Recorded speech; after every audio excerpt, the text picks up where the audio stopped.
প্রমাণ প্রমাণ শুনবে? তাহলে শোনো, তোমরা শঙ্করাচার্যের কথা শুনেছ? শঙ্করাচার্যের শিষ্যের নাম হচ্ছে পদ্মপাদ। তা শঙ্করাচার্য যা যা করে শিষ্য পদ্মপাদ ঠিক তাই করে। শঙ্করাচার্য শিবহং শিবহং করে, পদ্মপাদও শিবহং শিবহং করে। শঙ্করাচার্য যে পথে যায় পদ্মপাদও সেই পথে যায়। আজ প্রভাতকালে শঙ্করাচার্য পথ দিয়ে চলেছে, আর পেছনে পেছনে শিষ্য পদ্মপাদও চলেছে। তা যেতে যেতে হঠাৎ ওই শঙ্করাচার্যের এক শিষ্যা কন্যা ছুটে এসে শঙ্করাচার্যের যুগল চরণ ধরে প্রণাম করবে, গুরুদেব আমাকে আশীর্বাদ করুন। এখন শঙ্করাচার্য বলছে, ওঠো মা, ওঠো ওঠো। দুই হস্তে তুলে তার ললাটে একটা চুম্বন করে আশীর্বাদ করে। ওই দৃশ্যটা পদ্মপাদ পেছন থেকে দর্শন করে। তা দর্শন করে তার অন্তরটাও যেন কেমন কেমন করে। তা শিষ্য পেছনে রয়েছে, আর শঙ্করাচার্য কি বললো যেন আশীর্বাদ করে চলে গেল আগে।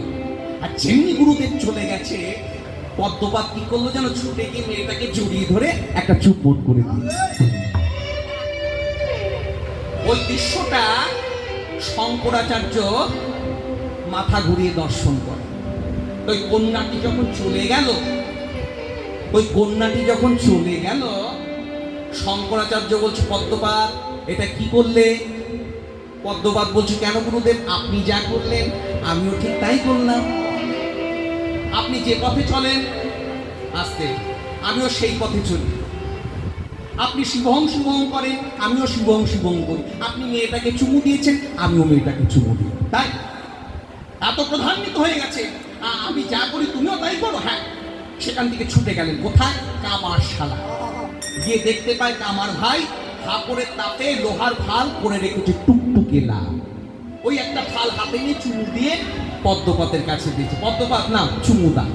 পদ্মপাত তো লাভ দিয়ে 10 হাত দূরে চলে গেছে।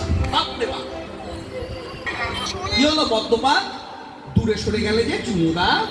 এখন পদ্মপাত হাত জোর করে বলছে, গুরুদেব এ তো আগুন, তাতে কি হচ্ছে? একটু আগে বলছিলে না আমি যা করি তুমিও ঠিক তাই করো, আমি যে পথে চলি তুমিও সেই পথে চলো, আমি শিবহং শিবহং করি তুমিও শিবহং শিবহং করো, আমি মেয়েটাকে চুমু দিয়েছি তুমিও মেয়েটাকে চুমু দিলে, না এবার তো আমি আগুনে চুমু দিয়েছি তুমিও চুমু দাও।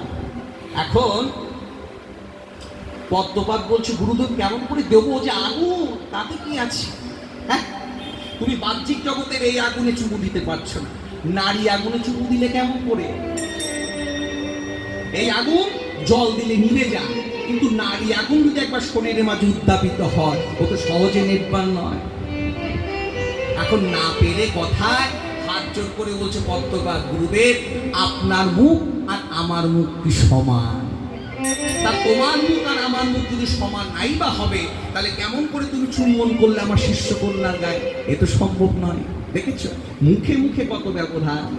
তাই প্রাণ গোবিন্দ বলছে, অর্জুন আমি যা করি তা করতে চেও না, আমি যা বলি তাই কর, তাতে তোমাদের মঙ্গল হবে।